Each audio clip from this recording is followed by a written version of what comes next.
It's a pleasure to have you back on Safiya Breakfast Show. Here's a quick reminder that you can follow this broadcast on the go on our Facebook page. Log on to Safiya on TV Goes Out and follow V's broadcast there. We also streaming V's transmission on our YouTube page. Also, you can follow us there. We'll be taking up a conversation looking at the World Humanitarian Day, beyond celebrating humanitarian workers and what they're doing in coming to the aid of humanity. They have a lot, to do and a huge price to pay each time they go out in dispersing this particular responsibility. That informed the need to have the 19th day of August to celebrate World Humanitarian Day. The day, focuses mainly on tribute to aid workers who dedicated their lives to humanitarian service. The origin of the observance can be traced back to the year 2003 bombing of the Canal Hotel in Baghdad, Iraq, which resulted in a tragic loss of 22 lives. Each year there is a theme, and for this year it is a theme that targets humanity. It says act for humanity. That is double down with a hashtag act for humanity. How does this relate to us as people today, especially in the Northeast? Adamawa State was one state that headlined amongst other states, Yobe and Borno states, Boko Haram moments. We know how this took its toll on the state and how aid workers came to the rescue of many individuals here in the state. Beyond that, there are communal conflicts and natural disasters such as flooding that have displaced many, and these aid workers, not relenting, have reached out to persons in these communities to provide succor for them, a price they have to pay with their lives on the line, not minding, but reaching out to humanity. It's just a primary focus of what they do. And so to help us navigate this issue, speak about this International Day and how it relates to us, its significance, and what you and I need to do to support the aid workers, we're joined by Yakaba Lawrence Ngari. He is a Program Manager, Justice Development and Peace Commission here in Adamawa State. So he'll be giving us a sense of what he makes of the day and how people should also come to celebrate, pay tribute to these aid workers. So Lawrence, thank you so very much for joining us on the program today. Yeah, thank you so much, Aaron. Thank you so much, Chris. It's a pleasure to have you once again. Yeah, thank you so much for having me. Yeah, I want to recount that it was a huge moment for aid workers here in Adamawa State yesterday. But let me just have you, speak about this yourself. Talk to us about what played out yesterday as the world marked the World Humanitarian Day. What were the kind of activities that were hosted here in Adamawa State to celebrate this huge day? Yeah, I think for us yesterday, it's a remarkable day where it brought about honor being given to people working in this humanitarian space. And for the day, it started from gathering of different humanitarian actors who are working in Adamawa State, Borno, and then Yobe, who had an event at the banquet hall. Okay. And then after that, a rally was done down to Malkohi camp, where humanitarian actors and philanthropists in the community participated, and then see the need to equally support the IDPs who are resident in that particular IDP camp. And then afterwards, the team equally had a dinner in the night to equally celebrate the fatigue that they have been passing through over the period of time. Yeah. So from that, you can see we had a kind of social cohesive bonding from different groups, and then the persons participating in different sectors working in Adamawa State. And it's a kind of a reunion, I would say, that it will remind us, yes, these are our group, and then this is what it entails to be a humanitarian worker in most especially context, say, at the base state that is polarized by a series of crises and other violent conflict that have happened in the past, and then with high demands of persons who need support in the community. Okay. So, yeah. Speaking about it generally, it's good that you just lay the foundation of what played out yesterday. But let's look at the day itself. What does it connote in its true sense, and how significant is a day like this, tagged the World Humanitarian Day? Yeah. So from the background you shared earlier, where in 2003, the bombing that happened in a hotel at Baghdad, where among the victims of that particular circumstances, there were two humanitarian workers. And it fast forward to 2008, the United Nations General Assembly, they may fit to have a day set aside as this to identify actors and then to define strategies of supporting actors to see how local communities and authorities can support to ensure that the safety of the humanitarian actors, civilians, and other persons working in the space are guaranteed. Yes, we have a mandate to deliver on contextual interventions at the communities, but then again, if the guarantee of the humanitarian actors is not there, you will see that the intervention may not go down well.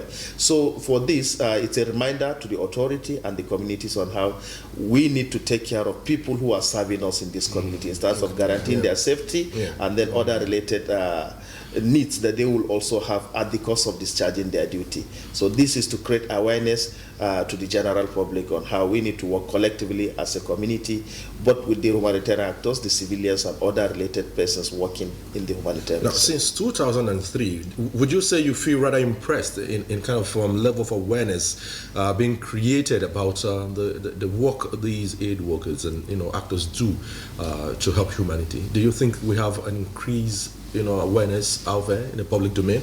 A lot. Based on the nature of intervention, we know where the humanitarian workers, most especially at the base state, how they have impacted so well in these local communities through their various nature of intervention. And then the awareness created, you could visibly see how the communities have increased the level of acceptance of what these interventions are coming to do, or the persons coming to intervene. You will see relevant sharing of information that will be helpful to the donor and to the actors who are at the forefront of implementing this project. So I feel the awareness has really gone deeply, and then the community have buy in greatly to support what the actors are doing to them during interventions. Yeah, Mr. Yakubu, most often you talk about humanitarian work. What comes to the mind of a greater majority of persons is that whether there is an outbreak of war or disaster, and these humanitarian workers have to step in.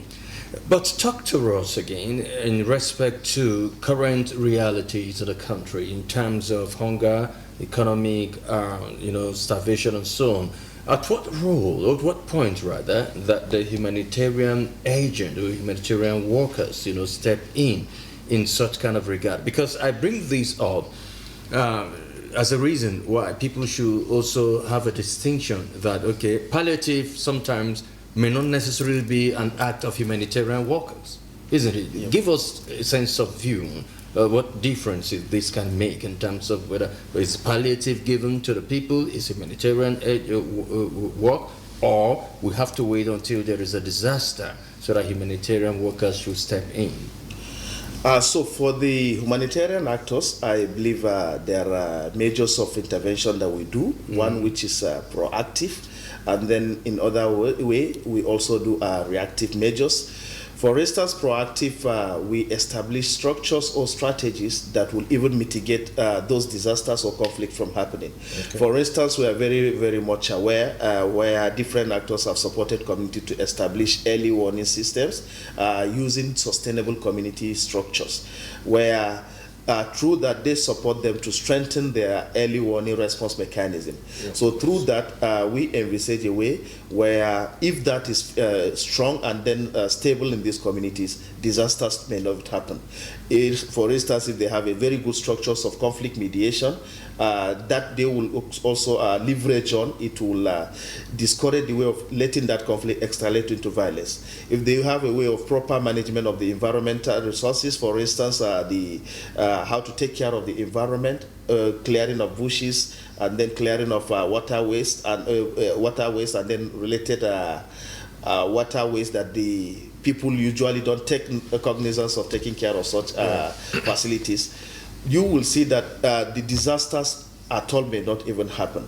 But in a situation whereby it is beyond the capacity of the community to mitigate those measures, and then situations happen, and that's where maybe you see violent conflict erupting in different communities. The humanitarian actors as well came in to support, most especially in interventions that are called emergencies. And these are maybe more of short-term intervention where a rapid response is being conducted, rapid response assessment is being conducted, and to support the immediate needs of the persons who are in that victim. But then after supporting them within a period of time, you also create a space to see how they could be supported in developing resilience. Resilience in the sense that yes, they have been supported rapidly. Now we are building up resilience, how they could be self-reliant eventually.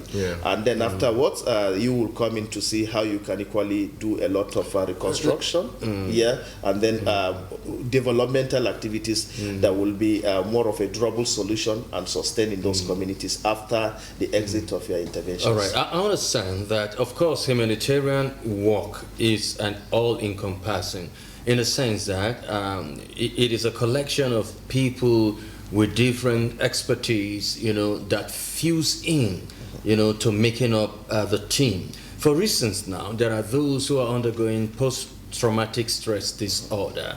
There are those who are going through psychological, trauma and so on and so forth.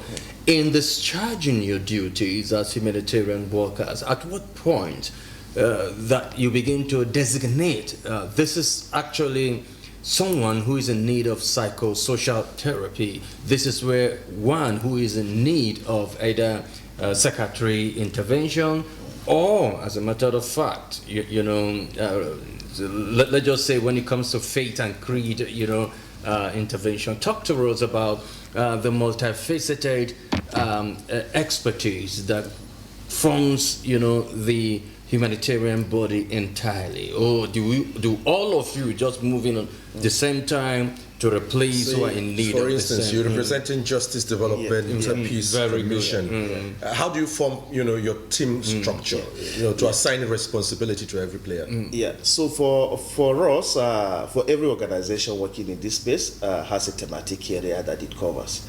Thematic areas in the sense that we know we have several sectors, and as humans, and then or limited to either resources or maybe manpower, you will only be guaranteed to assign sectors which you feel you have the capacity and expertise, and then you equally have a structure that will equally implement that activities, and also you equally have the knowledge of what you intend to intervene. So we at Justice Development and Peace Commission, I will take for instance, we are into some thematic areas which covers livelihood, and then we are into durable solutions. We are also into protection. Then we are also doing cash, which is another sector. Then we are also working in the WASH sector, and as well as the peace building sector.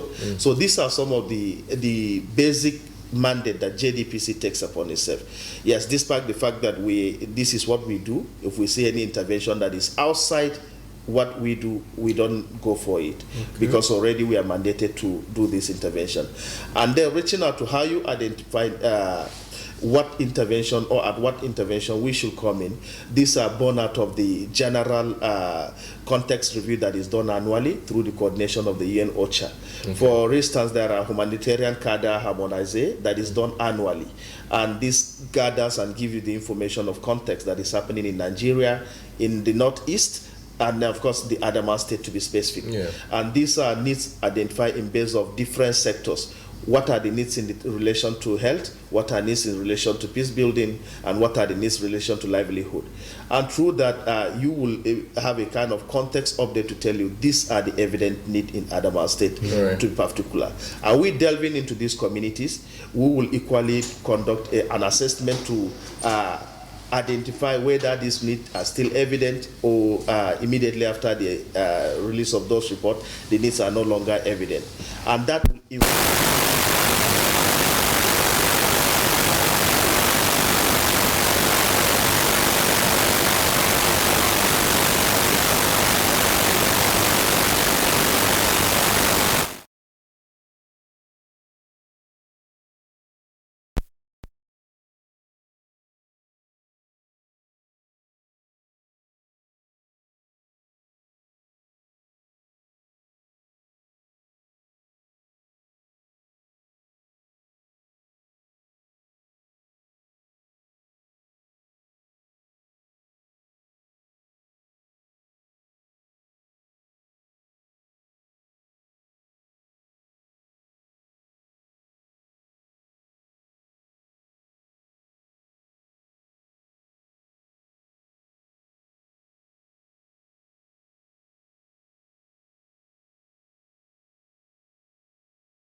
engagement of the humanitarian aspect. Now, what I mean here is that you talked about coming in from, the grassroots rural areas, talking about those who have a first-hand feel of the issues. But of course, there are filters, like say different stroke for different folks. But how do you integrate and also have a headway? Because you cannot just move into humanitarian assignment without government intervention. So with all of these filters from the rural areas, how do you connect with the government of the day to say that, okay, you have a leeway to continue in that?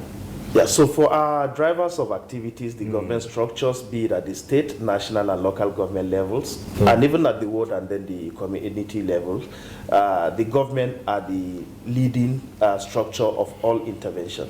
Yeah. We are more of like facilitators, guiding them on the basics of what needs to be done that will meet best practices.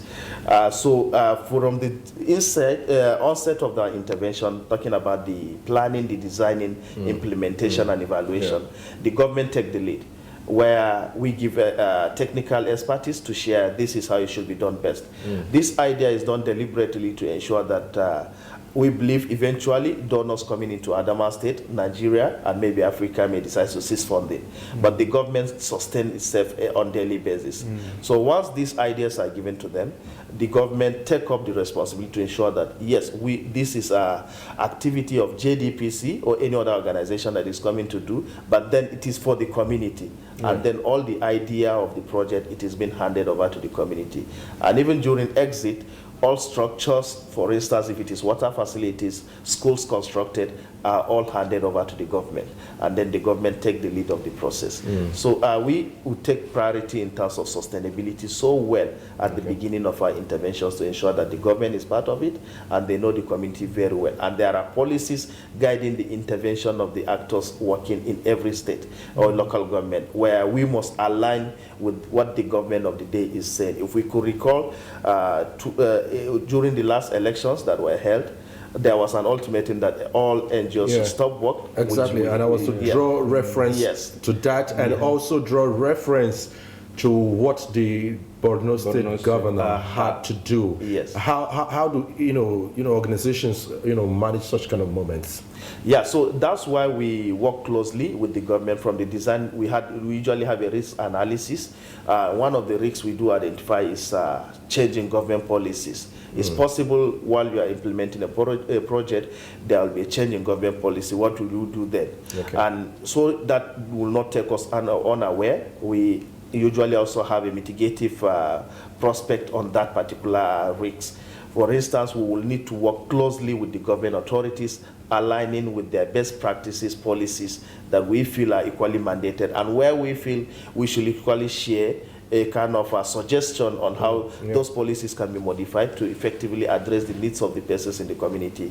We share that not as a way of activism, but rather as a way of dialogue between the government and then the humanitarian actors working in this particular space. Let them equally see the need, how this should work better. But then we align with what the government policies is saying in the state, in as much as it addresses the needs of the communities that we're working. I know this is not part of the conversation, but then again, there's this mix-up people do have in terms of really identifying with what non-governmental organization does, as well as international organization, what they do here in Nigeria. From the activities of CSOs, for instance, people can hardly draw a line between what this does and what this does. Could you help us in this state? Because it just came to my mind right about now that we have people who do not understand this and sometimes mix it up and consider it as if it's one and the same. Draw a distinction between the CSOs, of course, as well as humanitarian workers. So it's almost the same thing, but then I will be looking at in terms of the synergy and then the coordination we need to have at the state level, which I believe now it's beginning to be strong to some extent, because you have people working in different sectors, and then maybe you go to a particular location, you'll find 10 NGOs or CSOs working on a similar project, and then you tend to find it conflicting at some point. And if you equally want to conduct an assessment, you ask who has intervened here. They may not really be sure of which organization or what organization has come to play on particular intervention. But that still gears down to us, humanitarian actors, where we usually have a coordination meeting at the state level through the sector, and then that sector is led by the relevant ministry. Right. For instance, the health sector, all CSOs engagement that has to do with health-related issues is being headed by the Commissioner of Health under the Ministry of Health, and that's where we conduct our monthly meetings, or rather quarterly meetings, as the case may be. So also livelihood, we also have the related ministry who equally oversee what any organization is doing on that. Okay. So for that, we share a monthly or quarterly 5 Ws of what, where, when, and how. What are we doing, and where are we doing it? How do we do it, and with who are we doing that such implementation? Right. So the ministry and then the leadership of the sectors correlate to tell you, okay, organization A is working in particular community and is doing this. So if organization B has a similar intervention, before he goes there, he needs to identify that community to synergize, to see that they will not either duplicate the target beneficiaries or maybe duplicate the idea that they initially shared. Okay. And if there is a need to, that the duplication may be feasible, if they mark there, could they have a conversation with the donor to identify another community who has similar needs and then has not been intervened? Now, someone listening to you will feel that all is well with the humanitarian workers, but that's not to say, you know, you do your work without challenges. Can there be any little challenges that you're faced with as a humanitarian worker? Yeah, a lot. You know, we work with people on daily basis, of course, and then we try to address needs. But then the beneficiaries or our participants there usually have wants rather. Okay. And then this one seems to be unlimited. Yeah, you may try to come with an intervention, and then the donor may tell you target 10 people. And then you go to a community, you are seeing 1 million people. And all these 1 million people are persons in need. You have a lot of Oliver Twist. Yes. So there is and then the limited resources you have for that particular intervention is meant for 10 people. So you will be scrutinizing using a different criteria. At the end of the day, there are perceptions and then other negative comments that you may receive at the cost of implementation. And then we equally have that knowledge gap too between the community workers and then the humanitarian actors, where we feel at some points we are not on the same page on sharing the information. So these are some of the equally challenges that we faced during the implementation. And sometimes too, the challenges is coming from the team who are implementing such engagement. During the onset of the project, maybe there are no deeper conversation with the communities, and then sometimes some person may be carried away to make fake promises that they feel that they may not be met at the end of the day. And it compromises trust at the end of the day. Yes, so these are some of the eventualities that we equally see happen in these communities. So how do you go about dealing with perception, especially if there is a wrong perception to the activities, you know, the organization is trying to, you know, execute within a particular community? How do you go about correcting some of this wrong perception? But we're going to get you to respond to this when we return from the timeout. You're watching Safiya Breakfast Show, and we are doing a reflection on an international day observed yesterday, the 19th day of August, the World Humanitarian Day. It's a tribute to humanitarian workers, their activities, and their life on the line just to serve humanity. We'll be back with this conversation immediately after now. I hope you tag along.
right, thank you for staying with us in Safiya Breakfast Show. Once again, you can follow this broadcast on our Facebook page and log on to Safiya on TV Gotel.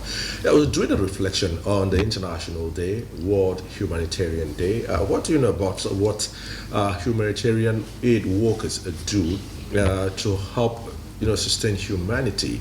Our humanity comes first, and our religion should be love. These persons always put their lives online, especially in war-torn areas. Say, for instance, what we are hearing of currently now in between Israel and Palestinians.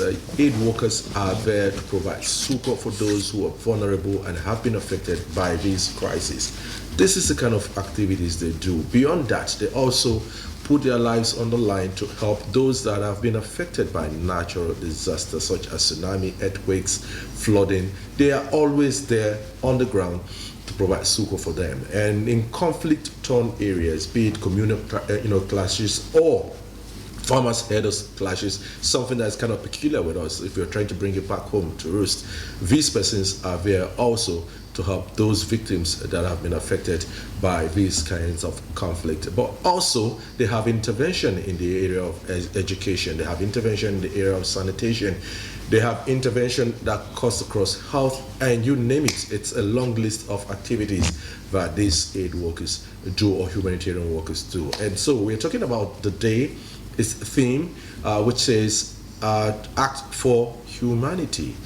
Who is acting therefore? That's a big question. Are we still calling on them to continue to act, or we too have a role to play? Well, we still have in the studio, talking about this conversation with us, we have Yakaba Lawrence Ngari. He is a programs manager, Justice Development, Peace and Peace Commission here in Adamawa State, and he's been helping us to navigate these issues. All right, let's get back to the question I posed before we took that particular break, and I find it, hovering around the premise of trust, because at the end of the day, if there are perception, especially wrong perception about what these humanitarian aid workers are here for, becomes something difficult for you to get that acceptance to go about discharging your responsibility, even why the needs are legit. Talk to me about how you can go about addressing this kind of concerns if it does arise. Okay, I know we've had several comments where communities and participants have stated that the humanitarian workers are more like conflict entrepreneurs, and then who are also not willing for this crisis or disasters to stop. Right. But then again, if we see, even before the escalation of this violent conflict in the northeast, talking about the Boko Haram insurgency, there were a series of conflicts that were happening, and then they equally needed intervention, which never come to fore. But then we also feel too there are other disasters, talking about the flood and related disasters, fire outbreak that have been happening in the communities. And it needed the efforts of humanitarian workers who have a structure that can seek for support from external bodies to see how this they can complement the work of the government that is doing in the state or the LGS as the case may be. So I feel too for us to address this, there is a need to equally conduct deeper advocacies and then exercise of sensitization, which most of the organizations have started doing, for the communities to see the humanitarian aid workers as support or complementers of what the government and the other structures are doing. We are more of like a catalyst between the persons in need and then the actors who have the resources to support. And then we are more of like messengers where we will solicit for these interventions to come. And believe me, we are all in this together in terms of the crisis, in terms of the other disasters that has been happening. First of all, we're all humans, and then we're also Nigerians. Wherever these issues came in, it affects everyone, not taking anybody and then leaving the other person for either favoritism or the likes. As part of correcting this particular anomaly, is that the reason why I see agencies or organizations who go to affected communities try to incorporate the people to be part of the entire process, such as they become like owners of the entire scheme. Is that to just build that kind of a trust? Yes, in fact, that is even one of the key aspects. We talked about the sustainability. For our design from the beginning, we make sure that we have the thought of when will we stop in this intervention, and then where will the community pick up. So that's why from the onset they are picked up to identify what is their need, and then how will they be carried along to participate in the design of what you are going to do for them. For every draft, we share back with the community either summarily to tell this is the intention we want to seek to support in terms of the identified needs you supported and share with us. And of course, during the implementation, let them be part of it. And in most projects, you see organizations targeting resident community members either as enumerators, other related field workers, field community mobilizers, facilitators, and other related engagement. These are deliberate effort because we know we are only intervening for a while, and then we'll definitely pull out of that community. So, but does it breach the trust deficit that we just spoke about pretty much earlier? That has greatly reduced the mistrust that the community are working, but then it's a process which we believe it's with deeper sensitization it will do more. All right. In order to try to improve that trust and regain the trust of the people with humanitarian workers, let me be a little bit inquisitive here. Different stroke for different folks. There are peculiar challenges. What might have happened in Yobe may not be necessarily what happened in Bayelsa, But how do you get an interface with the people, to ascertain your level of equipment and preparedness to fit in, to their current or imminent challenge they are facing? Because there are different disasters that might have occurred, in these various places in the country. So for us, we believe too, for every disaster that happened, people are affected differently. That's right. And that has to do with the different level of resilience that we have as swimmers. Mr. A may have bigger resilience than Mr. B. But also different disasters. Yes, different disasters as well. Yes. Yeah. So we believe, and then there are different categories of persons or groups who are recognizable in each community that we are intervening. We know there are the women, the child, the girl child, and then the children. Then we have the aged and the men. And this category of persons have different needs based on what has happened and then the nature of disaster. So during intervention, aside having an FGD of everybody coming together, there are different assessments that is conducted based on the category of group of persons that these disasters affect.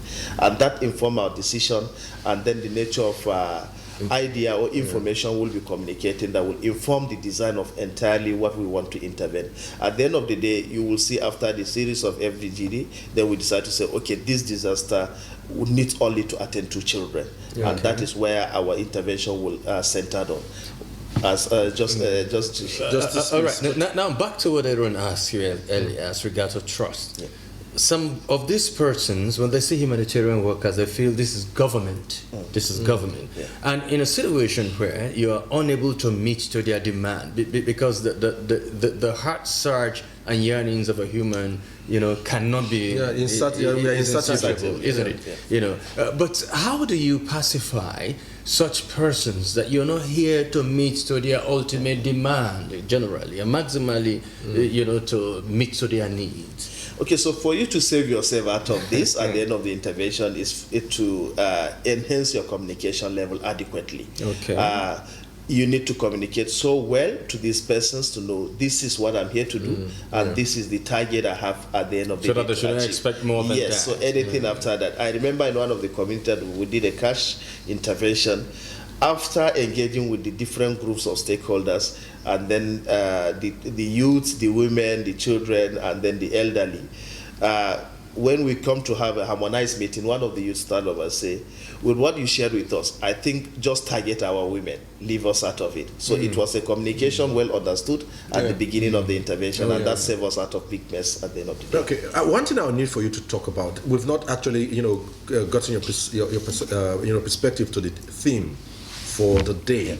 But before we get to that, I needed to respond to, collaboration, because I've seen a situation where Justice, Development and Peace Commission would partner with other, NGOs to drive a common purpose in terms of your kind of intervention in maybe in a community that has one form of challenge or the other. How do you come about this kind of collaboration, and how does this collaboration strengthen ties between these agencies, organizations that are, into this humanitarian work? The interventions in terms of collaboration increase our effectiveness to implement projects in these communities.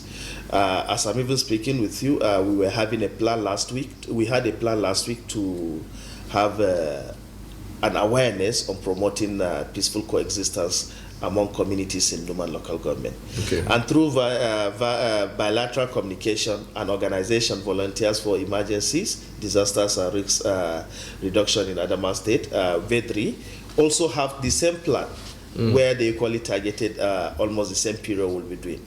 And that we feel, if we will be doing this, why not collaborate with VEDRI? Okay. They bring their little resources, we also bring ours to match together and see how we can make it more robust. They initially have a target of 20, and then while we also have about 30 or thereabout, but at the end of the day, with what we collaborated, we end up having more than 60 persons. So it scales up for you? Yes, it scales up the idea, and it increased the reach of that initiative that we have. Then equally reduce the duplication of these ideas that we have. Of course. And even this week, we have a plan to do an intervention. We're very aware that the NDLEA are doing a lot of sensitization on drug abuse. And then we reach out to them to see how can we come in to partner. And it's a discussion on process. Hopefully by Saturday, we'll be having an engagement with the NDLEA and other related structures to see how they come in as facilitators to reduce reduce fatigue for each other and support the implementation. So collaboration is a sustainable development goal agenda where it is encouraging different actors, different organizations, CBOs to come together, identify common goals, implement collectively, and that would definitely reduce the gaps of duplication. But in terms of justice and judicial jurisprudence, does your agency or the humanitarian worker, do you have as in a purview where you can push forth for prosecution of conflict merchants, or conflict entrepreneurs? Because you step in not just only for natural disaster, but there are man-made cost wars, that has taken a toll of communities. Do you also push forth for justice to be meted on either a community or either taking forth the matter to international criminal court and so on and so forth, like we see other agencies do in terms of those who push forth for humanitarian assistance? So for us, we do cases on pro bono cases. As an agency of the Justice Development and Peace Commission, we have a structure which is the Catholic Lawyers Association, and these are persons who are Catholics and then voluntarily gave themselves out to support pro bono, pro bono cases. And through their usage over time, we're able to equally push out for justice. For instance, we know most especially survivors of rape and other related gender-based violence, where they don't have someone to stand in for them to get justice.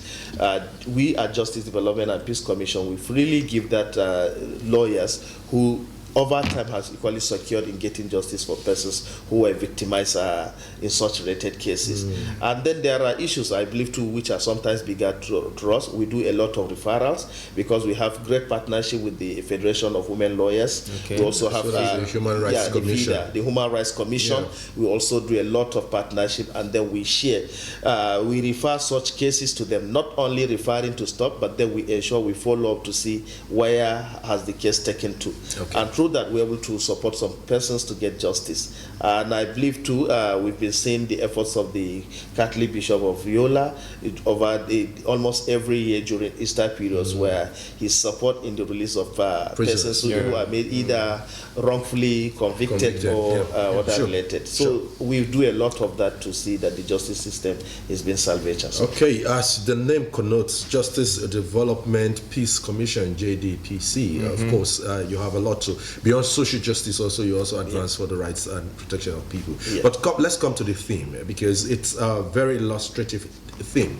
This says act for humanity. And one begins to wonder whether this is being specific or it is, all encompassing. Everyone can be a part of this particular, connotation. Speak to us about how significant the theme is and how you relate to it. So the UN tagged the theme for this year, Act for Humanity. It's a call not only on the humanitarian actors, but then definitely on the communities and then the authority. It's a kind of awareness that the humanitarian actors or the UN agency is creating for the persons in authority who have deeper understanding of the context where the humanitarian workers are staying or working, and then who equally have a high decision to take in terms of protecting the rights of persons working in the humanitarian sector. So the theme, it's encouraging the authority to ensure that the lives and then the lives of persons working in the humanitarian sector and also civilians as well as other persons is well protected. So it's kind of creating awareness that these people are in your hand. Ensure that whenever they come to your community, their safety is guaranteed through sharing of relevant context information on security threats, and then through equally ensure that you give them good gatekeepers that will support them at the discharge of their duty. We believe too, if that is done, it will equally motivate the persons working in this space to give in their Do you think it comes in with a high demand? Maybe there was a void, there's a gap that's been identified. The reason why the theme had to be, come up this time around. Do you think it comes with a high demand? Yeah, it does. Of course, we've received several cases whereby communities have, over time, threatened persons working in during intervention at the humanitarian level, and then we equally seen cases whereby some persons were killed. Most even here in Borno, humanitarian workers, at the cost of discharging their duty, they were killed.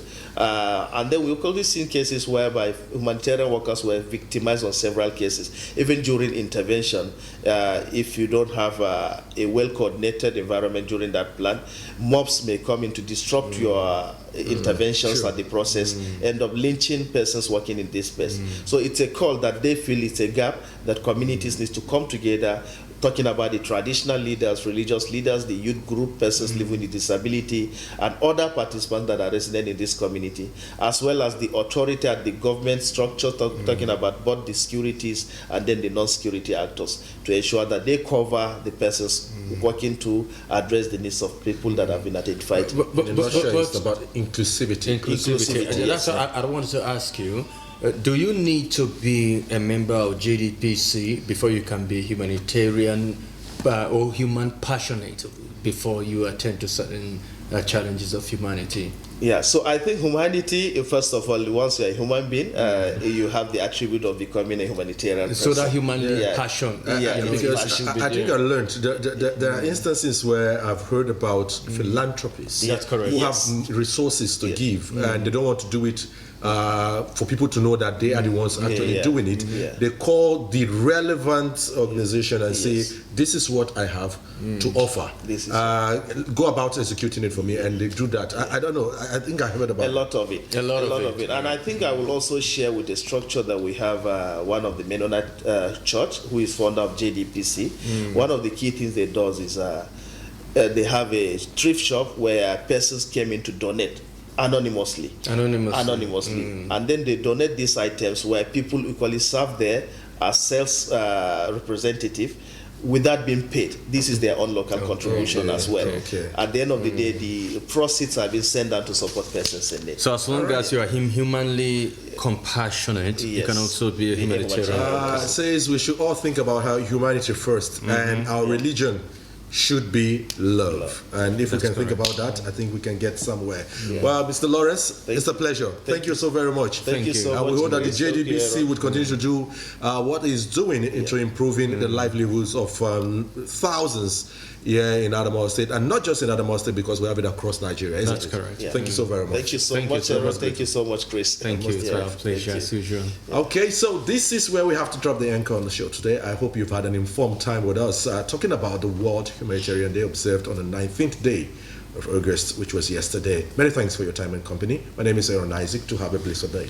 And my name is Chris Jacobs. As usual, I urge you, stay safe. Report any suspicious item or persons to security operatives nearest course, to you. yeah. Have a lovely day. Good morning.